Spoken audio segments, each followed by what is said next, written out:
thank you very much for being with us. And just first of all, the march you're threatening now if no new elections are announced. What do you hope to achieve? Well, Mark, what every Democrat hopes to achieve from a peaceful protest. What I hope to achieve is to show the whole of the country that the people of this country want one thing: elections. They do not want a foreign-imposed government where members of our party were bought by $1 million each, who was offered to them to switch sides, and then the government was removed. And so therefore we feel that rather than someone else imposing a government on our country, let the people of this country decide whoever they want to lead them. But you were toppled, you say, by a Western conspiracy. You called it, I think, US-backed regime change. I mean, it's quite a claim. What evidence do you have? What do you base that claim on? Well, as the Prime Minister, I get a cipher. Cipher is a secret a message sent by your ambassadors. They are sent to the Foreign Office. It's like in WikiLeaks. You know, WikiLeaks was when they broke the code, so the secret messages were relayed to the public. So I get a cipher from my ambassador in the US, and it's an official meeting he has with this American undersecretary or whatever, Donald Lu. And me as the Prime Minister, I'm reading this cipher, and it says that unless you remove your Prime Minister through this vote of no confidence, which hadn't been tabled as yet, there will be consequences for Pakistan. And if you remove him, all will be forgiven. Now, this is what me as a Prime Minister reading this cipher. And I'm the chief executive. Who was he asking to have me removed? So the next day, after this meeting, official meeting with note takers, with minutes between our ambassador in Washington and this American official, Donald Lu, next day, the no confidence motion is tabled in our National Assembly.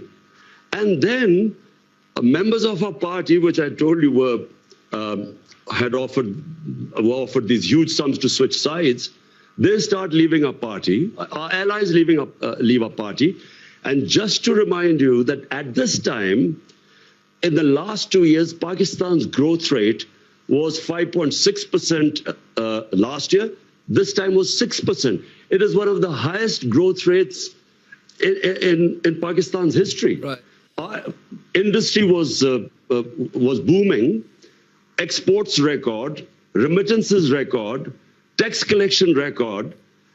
We cope with the coronavirus. We are considered one of the 5 top countries which saved the people and our economy and our poor people from the virus. So there was no reason for the government suddenly to be removed, because since we've been removed, by the way, the economy has gone in a tailspin. The US completely deny this, and you say that the US wanted you out because of your foreign policy, which was increasingly anti-Western and clearly favouring China and Russia. Do you regret the ties with Russia, specifically given what's happened in Ukraine?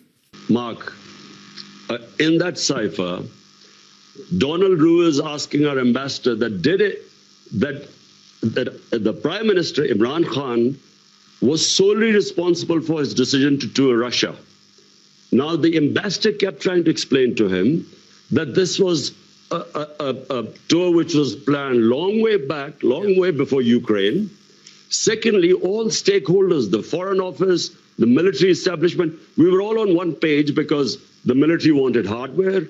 We wanted to buy gas because we got depleting gas reserves. We wanted to, and this was 6 years ago, this contract was being negotiated. And we wanted to buy wheat from Russia. So the problem, but let me just get coming. The problem is that on the very day that Putin invaded Ukraine, you shook hands with him in the Kremlin. That suggests, at least that you endorse what he's doing in Ukraine. Mark, how the hell was I supposed to know The day I landed in Moscow, Putin was going to go into Ukraine. But you didn't need to go ahead with the meeting. Even then, from my statement as Moscow was, I have never believed in military solutions. So never did I endorse that.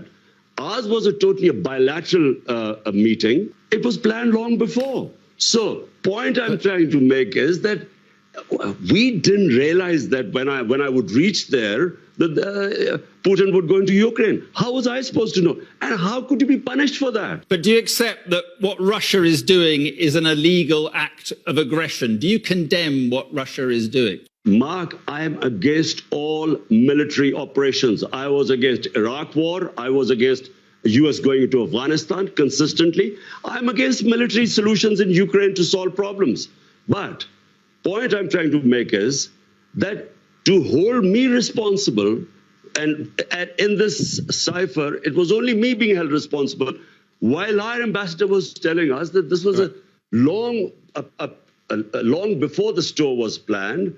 The purpose of going there were bilateral things we had nothing to do with. But even so, the problem is that the ties you have with Russia and China suggests that you went ahead with that meeting, that human rights are secondary to trade for you. Russia is waging a war on its neighbor, killing civilians. China has a terrible record on human rights, repressing the Uyghurs and other minorities. Mark, I was elected by 220 million people of Pakistan to serve them. My number one priority is there are 50 million Pakistanis below the poverty line.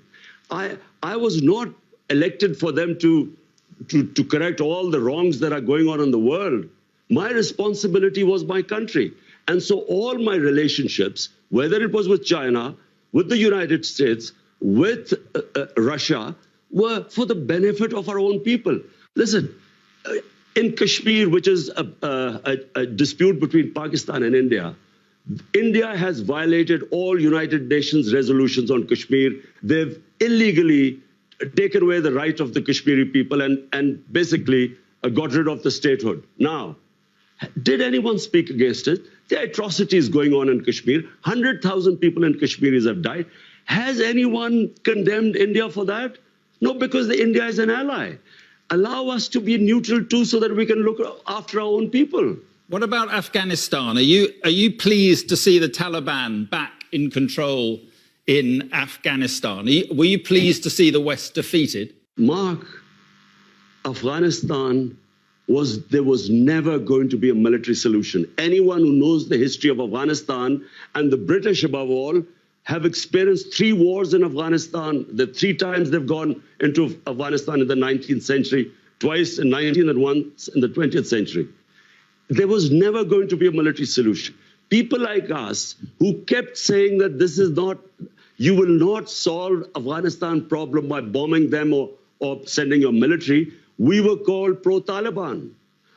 People like us were always talking about how would there be people in Afghanistan? For 40 years, they've been suffering. Mark, this is not a football match, whether you're on one side or the other. When there are problems there, the country that suffers most is Pakistan. Because we already have 3.5 billion Afghan refugees there. But you said the chains of slavery had been broken in the country.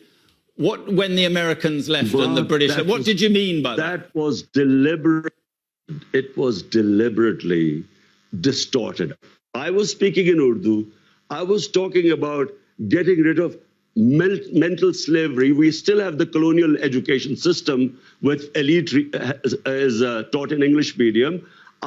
We had first time in our history had 1 syllabus for everyone, and I said that mental slavery is far worse than physical slavery. In that context, I refer to Afghanistan, where physical, they're fighting for their freedom. What about the slavery of women?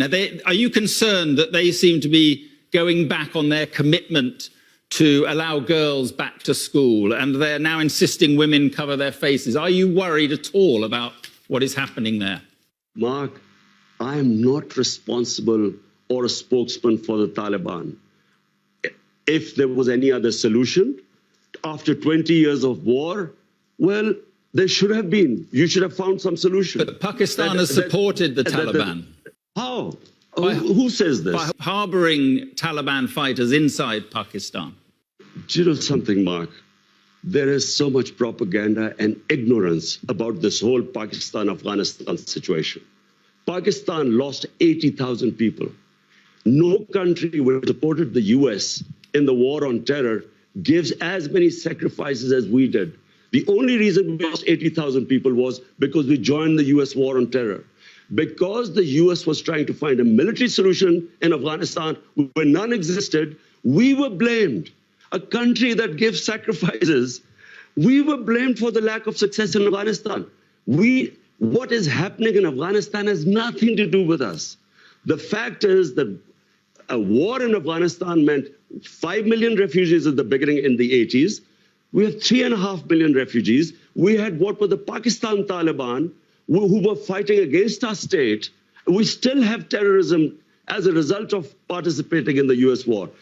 For Pakistan to be blamed, there are 3.5 million refugees. Mark, how do you stop? How do we know who would go across and be with the Taliban? How? Right. So Pakistan first time we fenced our border. There was open border before. So now 3.5 years, we have fenced the border. But please do not blame Pakistan. Pakistan is the collateral damage of Afghanistan. Okay. Just finally, on the elections you want, do you think that people power, you're talking about 2 million people, do you honestly think that people power can take you back to power? I'm not showing the 2 million people coming out in Islamabad so I would get back into power.